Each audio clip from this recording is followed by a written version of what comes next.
Hey guys, and welcome to Eye on the Storm here on the Misscliks channel. I am Gillyweed SC2, and filling in this week for Anna, who is at E3, will be Kyberries. Hello, Kyberries. Hello, Gilly again. How's it going? It's awesome. Thank you so much for being willing to fill in here, and you even got to fill in for casting yesterday too. How was that? I love being a fake Anna. I had a wonderful time casting yesterday. It was an Good. amazing experience. Yeah, you did a great job. It was a lot of fun casting with you as well. But of course, this is Eye on the Storm, guys. For those of you who aren't aware of this show is all about Heroes of the Storm. And Anna and I originally started this show because we wanted to learn more about the show and become casters of the game. So we bring on guests. We have a guest. I'll be introducing you to him very soon. But they come on and talk about different things in the community. We talk about different things in the game, in the meta as well. And of course, we have a play session, because what would a Heroes of the Storm show be without a play session? But through all that, of course, we will have a Q&A too. So if you have any questions for either of us or for our guest, just all you have to do is tweet us with the hashtag Storm Show. You can also drop them in chat, but if chat's really going, we may not see them. So with that, one last thing before we get into it, we are on the Misscliks channel. Misscliks is a great organization dedicated to uplifting female geeks and gamers in the scene. So a really great purpose there, and we definitely would recommend following Misscliks, giving them some love on Twitter, Facebook, and here on Twitch. But with that, we do have Phoenix from Gaming Team Gaming here this week as our guest. So Phoenix, why don't you introduce yourself and maybe how you got into Heroes? Hello. Thank you for having me on. I got into Heroes from just getting the random. Actually, my brother had an alpha invite before I did. He handed it to me to use it, and I love the game so much that I got my invite not much later, and have been playing since alpha came out, and couldn't put the game down. And you've been with a couple of other organizations, but how long has Gaming Team Gaming been going on now? Gaming Team Gaming. We have actually we had just recently got our 5th member, probably only like about a week ago. We've actually been searching really hard for a while, and we picked up Kunriel, who is a pretty well-known player since alpha.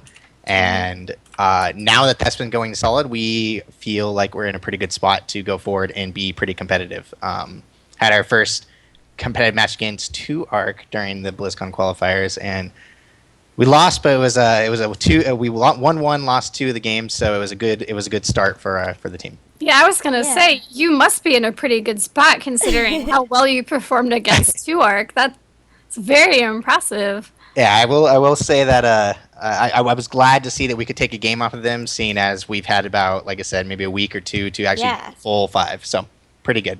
Yeah, that was really amazing to me, and that's actually a good segue into what we wanted to first talk about, which was the road to BlizzCon.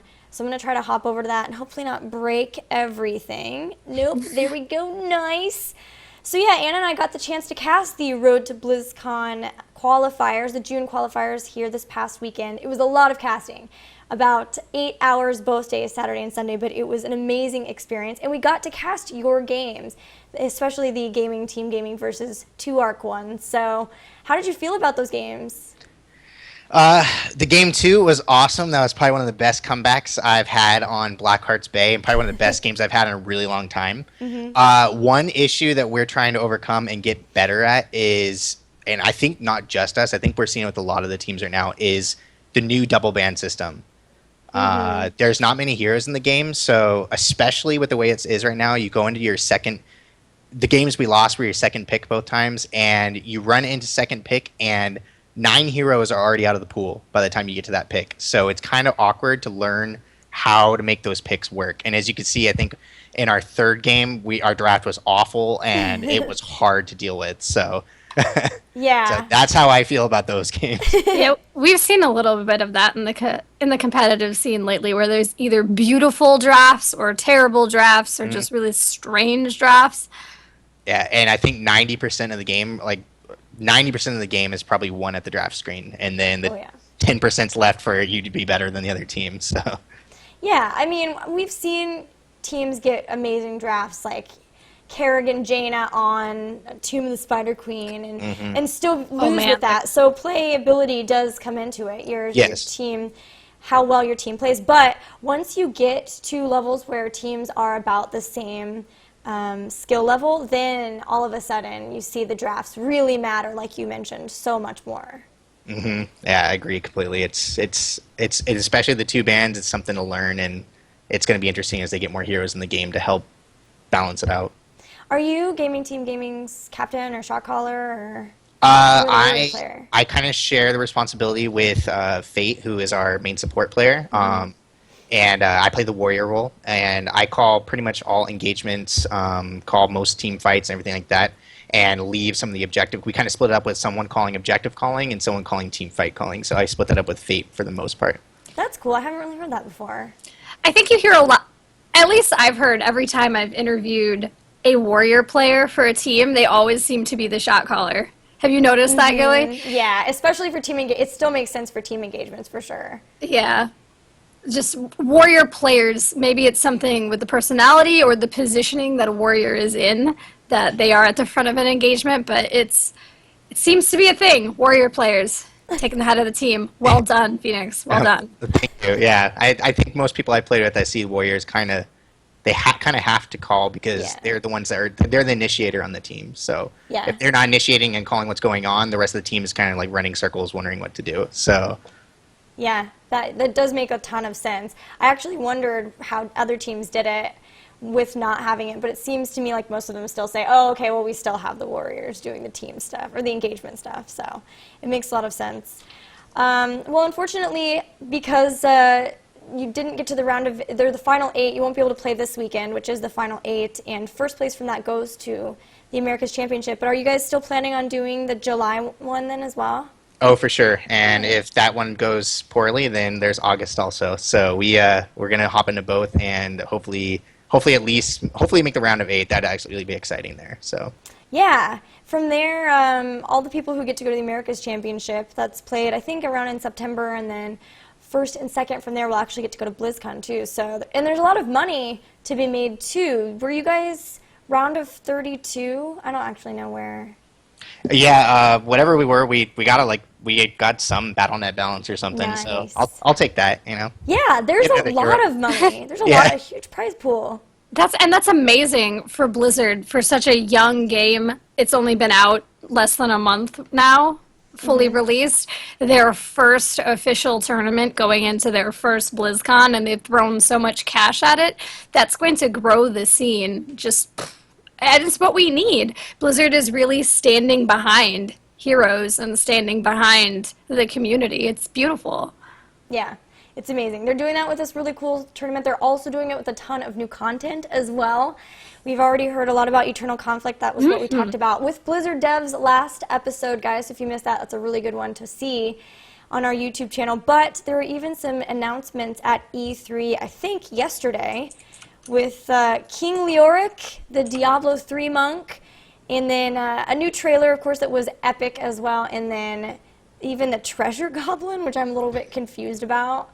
We got a lot of updates on that later from Dustin Browder. That it's good that he did, because what they said at the PC gaming show was so confusing, and then he made some tweets that made it worse. But then he did an interview, a sit-down interview, and I forget what magazine it was with, but thank goodness, I don't know if it was PC Gamer or IGN, but whatever it was, thank goodness, because it was very confusing. Yeah. What did it end up being? Is it going to be at the beginning of every game? Okay, or? I got it. No, it's not at the beginning of every game. You get a quest randomly. It does not affect your 3 quest pool or your quest of the day or anything like that. It's an additional quest, affects nothing else, for 100 gold. The Treasure Goblin can spawn randomly on any map. He might be there, he might not. He can spawn for both or either team. Totally separate.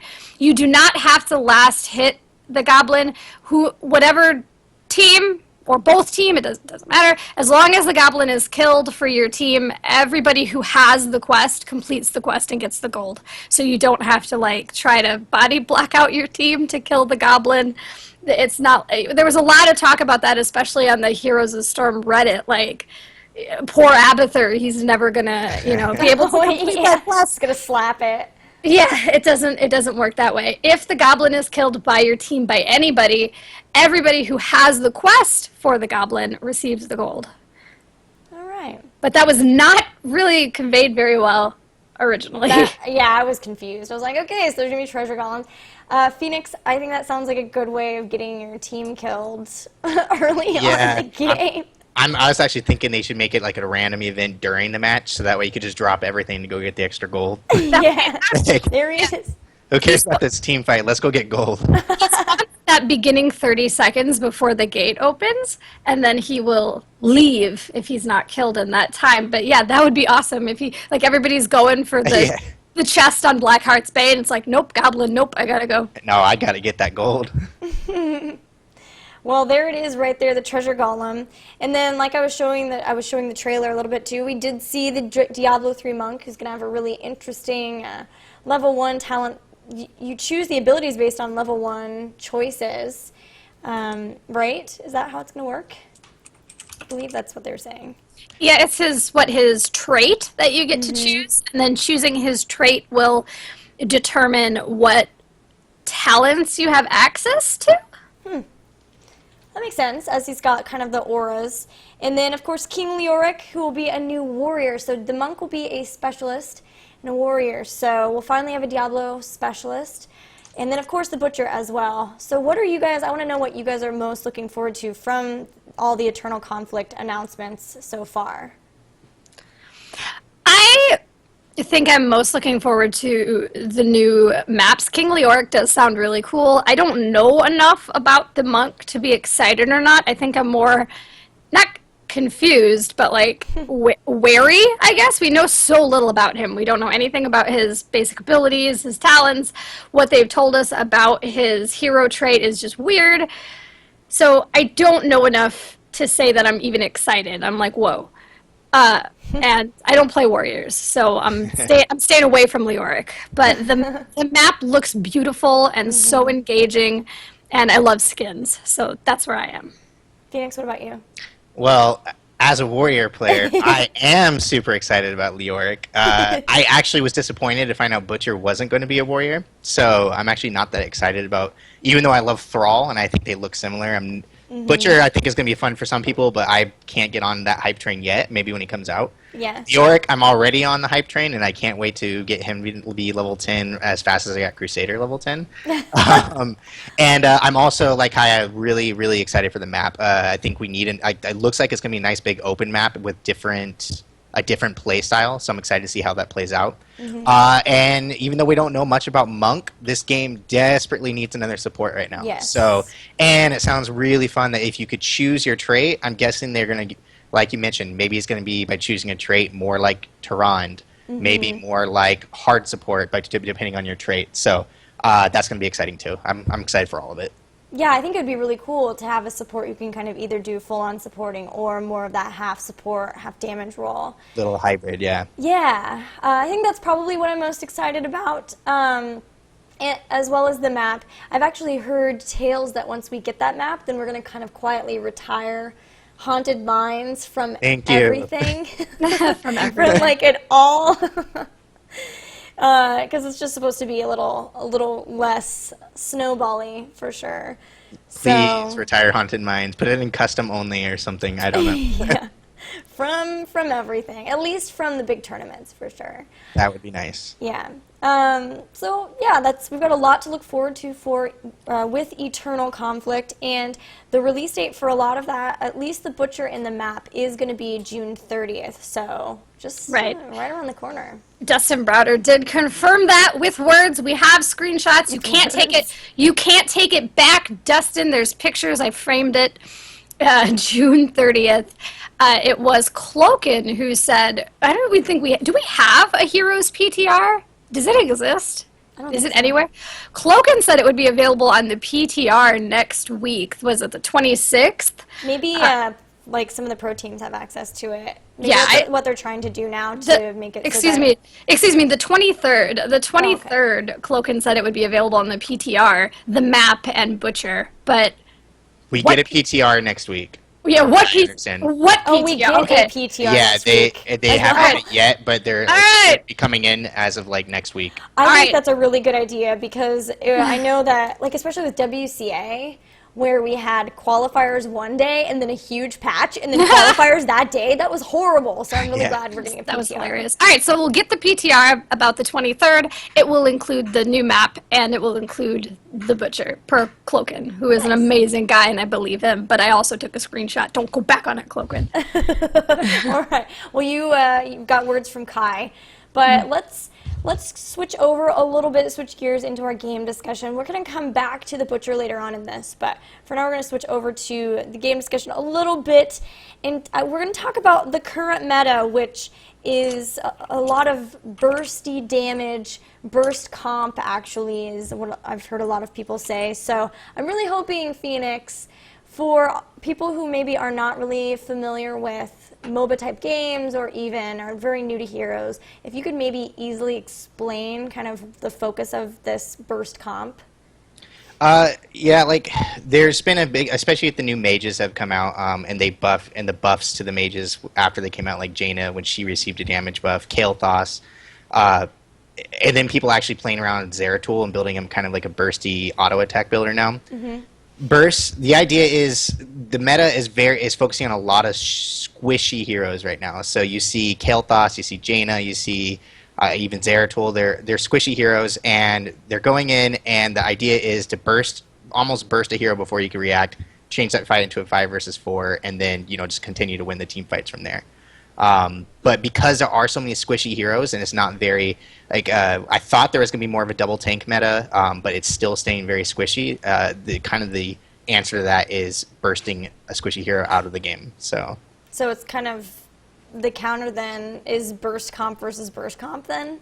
You see a lot of it, and I think we've been kind of practicing with new counters, and I think you see other teams. I mean, I remember watching 2Arc's game after our game against Tempo Storm, and they picked 3 tanks, and I don't think it worked out, but it's still another idea of ways that you could possibly counter it. So I think people are still trying to learn it too, and Crusader came out, and I think Crusader is a great option to it because you can't burst the Crusader down. Yeah. So it's a matter of just building around and almost just denying that your other team doesn't secure all the best picks, that you can't even touch them and get in on them. So it comes down, you're saying it comes down a lot to the picks and making sure that you aren't giving all of those to a team. Yeah, I mean, if you're not careful, you run into the situation of they have, we'll say Kael'thas, Jaina, and a good front line to protect it, and you have nothing but a Tychus sitting in the back who can't even come in on them. So yeah, that can happen. It does happen. Okay, so what heroes are ones that we often see in a burst-focused composition? Like not only with the Jaina Kael'thas, but maybe you mentioned a strong front line. What healers are being used right now as well for it? Definitely going to see one answer a lot of times to getting the mages, and a team that's playing against mages is picking up heroes like Kerrigan and Zeratul, because they're very good counters to the mages, because if they can get in on, like especially Kael with no escape, if they can get in on that, they can usually delete that hero from the match, without the proper support. But again, as you mentioned, supports, you throw in, say, an Uther into the match, and he's got Divine Shield, he can protect his teammates from getting bursted, and they can actually deny that strategy, so to say. Abathur Zeratul is becoming a increasingly annoying thing to deal with. I love it. Zeratul. I was just playing it. And I mean, it actually has some great synergy. Zeratul powers up super strong auto attacks with a certain build that he's running right now, and Abathur can kind of add his attack speed and protect him. He could get in with Wormhole and get out and do some serious work on a team, not to mention Void Prison from shutting the rest of the team to actually helping out the guy that's getting killed. So I've got some questions from chat here. One on the Butcher, and I think we were going to go back to we're not at the Butcher yet, but okay, go ahead. All right, the first question, and this one I think Phoenix can talk about. The question is from TJL. Question, what sites do you guys use to find the builds you use, or do you just go your own way? Do you experiment for your builds? Do you use meta builds from different sites? How do you build your heroes? As far as myself and my teammates go, I don't actually think I've ever gone on a website to make up a build. We tend to come up with our own or an experiment, sometimes even experiment throughout the game with different builds. I've actually seen lately we've been messing around with different talents here and there that are surprisingly effective that you never saw before from other teams that have been like. For a while, teams would only run one certain build and that was it. But right. there's much more. Like actually, I think Zeratul is a good example. No one used to. It was once they buffed the auto attack on focus attack and follow through. You never would have seen that. But that small buff there completely shifted these Zeratul players to playing auto attack builds, and you can find that. I think a lot of people will post these builds on the website, so you could find those builds, and they're a really good basis for what you want to run. But every game is so much different. And I think Gilly mentioned we might be playing a game tonight where if I am on Johanna, like she has such an amazing kit that I have kind of my go-to build, but depending on what the composition on the enemy team is, there's about 7 different talent choices that I could change up and mix around. So, speaking of talent choices based on your team, Iconoplast asks, can you ask what the ideal complements to the mages are as teammates? I assume the mages mean Kale and Jaina. Yeah, so if you were wanting to build a burst comp like that, who Gotcha. good compliments to that? Personally, I think there's 2 parts. Like when you do have Kale and Jaina together, you have to be really careful because you are a very squishy team. So if you're building them, you have to make sure you're doing it not into a team that can like again, I'm gonna mention Zeratul. He has a way of void prisoning, getting in, and deleting a target from the game. Even Nova, who you don't see as much, can actually completely destroy one of those mages. So you want teammates that complement them. Like the Crusader is actually great for protecting her front line because she doesn't have a gap closer or strong initiate. She just has strong peel for her team. So with her Blessed Shield, stunning 3 targets for 2 seconds, 1 second, 1 second. Her Condemn pulling things in. You can create space for the mages. Muradin can also create space for the mages. Right. Uther can shield his mages and burst heal them back and has a lot of ability there. Choosing a healer like Malfurion is a little bit harder because his sustain healing has to tick over time, and if they're dead, that doesn't do you any good. So I feel like giving you a strong, you kind of want a strong support in front line that can protect those mages from getting engaged on, and just let them poke and just destroy as soon as there's an opening. So, all right, is that all the questions we have for now? We have one question about the Butcher, if we want to talk about him, or did you want to talk about him a little later? We're going to get to him just in like 2 questions. So that's okay. Wait. Okay. Yeah, I'll save it. What I want to know at this point is what changes to the game brought about this meta? Because the last time we did a really big meta discussion, it was double support. And so one, I want to know, how does double support, do you think, measure up to this, to a burst comp? And then 2, what changes? Was it a patch? Was it just people working, or like teams constantly evolving the meta? Was it Kael'thas's introduction? What do you really think it was? I think actually a few of the things you said. Kael'thas's introduction changed a lot because, especially when I think most of us know he's like a level 16 hero. Once he gets to the late game, he could sit in the back line, fire off flame strikes, and just completely like destroy an enemy's team before they have a chance to do anything. You also have like the introduction like Crusader, who is such like a Crusader is such a strong frontline tank. When you add in, say, a second tank, if you're looking at like possible double tank meta, she doesn't work as well because you're kind of lacking some damage from time to time. Double support, I still think is very viable, but it's just not in the way that for a while teams would be running a lot of actual 2 hard supports and things like they honestly can't just keep up with the mages and the poke. Like there's not enough damage to take out those mages when you're running 2 supports. I think things like Tassadar and Tehran still hold very viable in the double support meta, though. Especially Tassadar, I think, is getting more and more play again, where he was kind of disappearing for a while. He's starting to show up again with his vision control and his shields just countering a lot of hard burst. And again, if you could look back at it, like a hard support, a soft support, and Illidan is still an extremely good comp. And a lot of these mage teams will actually ban Illidan if they're trying to run mages because Illidan does have the ability to get in on them and still just, like, they can't hit a skill shot when Illidan's flipping over them all over the place. So that is one thing that you have to look out for. All right, so yeah, like you mentioned before, really coming down to the picks and knowing what you want, what will wreck what you want. That makes sense for sure. We talked about ways to counter it. You think that teams are still kind of trying to figure that out other than just getting a burst comp of their own? Yeah, and I think you can try and go for a sustain comp, but you just need to make sure you have things that can properly sustain. So Anubarak is actually very strong against double mages with his ability to go in like underneath the team, and if he has someone else to dive with him, he can sustain himself long enough to where like you actually can cause crazy amount of like mayhem to their backline. There's just certain heroes that are great, and there's certain heroes that are still trying to like figure out how they're going to counter it. So, Do you feel like Johanna fits in these team comps very well with either protecting those mages in a burst comp, or does she play well against them? I think she kind of fits into. I think right now she fits into a couple of different comps. She seems to actually play really well with Kerrigan, with her ability to pull in and Kerrigan's strong initiation ability. You have a hero that can go in and protect and also help Kerrigan follow up on her pulls, on her stuns. And then she also has the ability to peel and fall back on her team. So when you are running a team that needs just somebody to be a wall, Johanna's there to basically wall off their ability to get in and actually poke at those mages. Kilthos can sit a mile behind you and poke with Flame Strike, and Johanna's there to not let anybody get past. Yeah, that's a really good question, Kai, because I was getting close to there, which was how are our new heroes kind of fitting into this? If they're going to start to push this out of style or enhance it. So we talked about Johanna. What about the Butcher? We've looked a little bit at him. We've seen some of his abilities. Do you think that it might force a change in this, or do you think that it will continue to strengthen and reinforce this idea of trying to burst down somebody as soon as possible?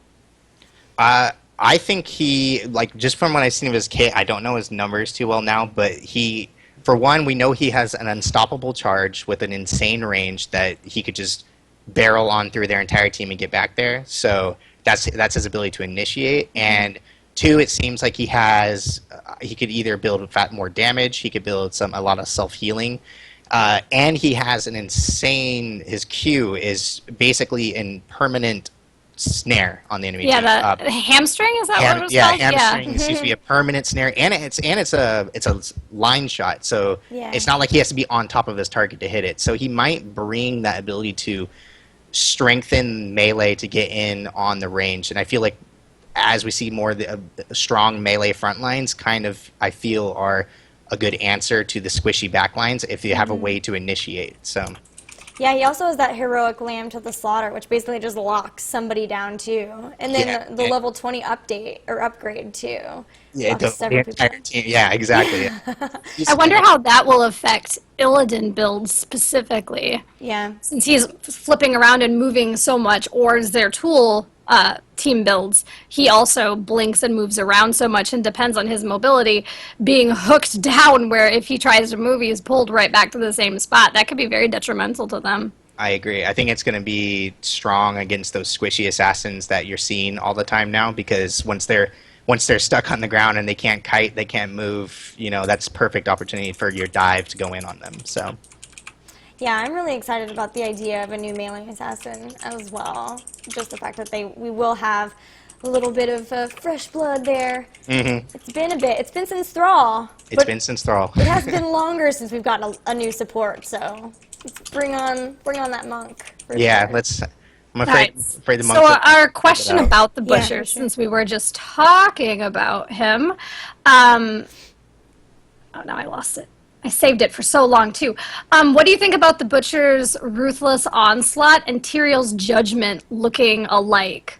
Only not a knockback and a shorter range, but a basic ability, and the other is an ultimate. Do you think the Butcher's ability, Ruthless Onslaught, and Tyrael's Judgment are very similar?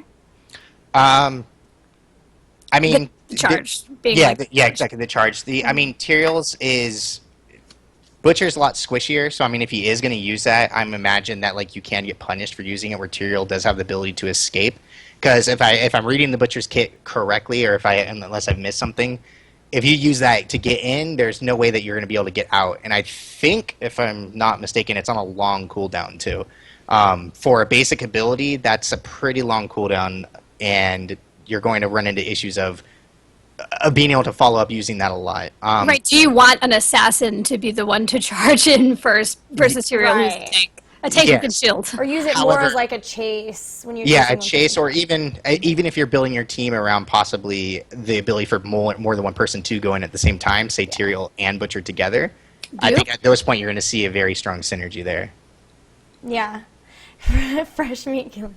I have a really important question from Twitter, actually, asked by Ogre Yonder. How did Phoenix become the best-looking tank NA? I have your no beauty comment. regimen. No comment? No comment? All right. Well, If I remember correctly, I also looked at the numbers for Ruthless Onslaught, and either the stun for Judgment is a lot more, or does still a lot more damage than it. It still has the numbers like befitting of a heroic, but it makes a lot of sense. I mean, there's only so many types of abilities you could do when it comes to like things like diving in. So if you're going to have a character that is going to be able to dive in quickly, then there's pretty much only one way to have something dive, right? Yeah, Kerrigan, her Q, you click a target and she dives in. Illidan, his Q, you click on a target and he dives in. Judgment. Yeah, I mean, they have a hook in the game of Stitches. I would imagine they didn't want Butcher and Stitches to both have a hook. And especially because they're so visually similar, that would get weird. Exactly, and you're kind of adding to... I don't know if another hook would be that great for this game, because especially on an assassin, not even the tank. So, yeah, it's hard to say what will come of it. I just know, again, it's on a long cooldown, so that could be part of the playstyle that they'd imagined on it. Yeah, that's definitely a good point to make. They had enough problems, I think, balancing that one hook that they're probably like, never again. Never again will we try to do a hook type thing. If we want to move away from the Butcher, we have a question about the competitive scene. This one is for Phoenix, and it's going to have to be more of your opinion, but in the competitive scene, do you think the close set or the close rivalry between Cloud9 Maelstrom and Cognitive, would you say that Cognitive is growing or that C9 is declining? I mean, that's a tough opinion question. I don't know. I think you see some growing. I mean, because a lot of these players have been around practicing for a long time. Some of these teams have been around since early alpha, practicing together. They have a long track record, and some of the newer teams that are just rebuilding or regrowing possibly have the ability to compete with these teams very well. But the longer they have a chance to practice and actually get a idea of what their play style is, how they're going to draft better, getting better use of their shot caller, you're going to see some of these other teams do well against some of the great teams out there, like Maelstrom, like Tempo Storm. All great teams, but there is some room for other teams in the scene to keep growing. So. Hey, that reminds me. I wanted to tell you this back when you were talking about how double tank was not working out as much as you thought it was going to. Maybe in this scene, buddy, but in the Chinese scene, it's huge. I've seen. And I do think some double tank is going to still be viable, and maybe we haven't explored since it's only been a few weeks since the last patch. I think there's still a lot of room for these new compositions to be popping out. Like Anubarak still seems to be a great double tank player. Yeah, and I will give you a hint. It's a Anubarak ETC, man. Yeah, It's both seem to go well. Rockin'. Stands for days. Arthas has hidden potential, but we see him very little. But Arthas. We saw a really good match last night with Arthas on a Rome comp. It was taking us back, man. 2014. Yeah. Oh my gosh, The it was beautiful. great year of 2014. It was awesome, though. They won, too. Praise Arthas. Yes, and I think he has some hidden potential. Maybe we'll see it in the future, but until there's time to practice. I hope so. We need a return. All right, well, do we have any other questions? Do you have any final thoughts before we take a break and move into our play session? I don't see any questions, so you've got everything covered here. You guys have any thoughts? No? You good? All right. No. We're good, guys. Guys, we are going to have to take the stream down. I'm not as have all the tools that Anna does to make this as professional as possible. So there will be the stream going down with maybe some commercials playing as well. But we are coming back, so don't go anywhere. We are going to come back, and when we do, we will have a play session, and Phoenix will be covering Johanna for us. So I'm going to drop, there you go, that's the Johanna build that he'll be using with maybe a couple of alterations that we'll talk about in the chat. And when we come back, guys, we will see you very soon. Play session. See you then.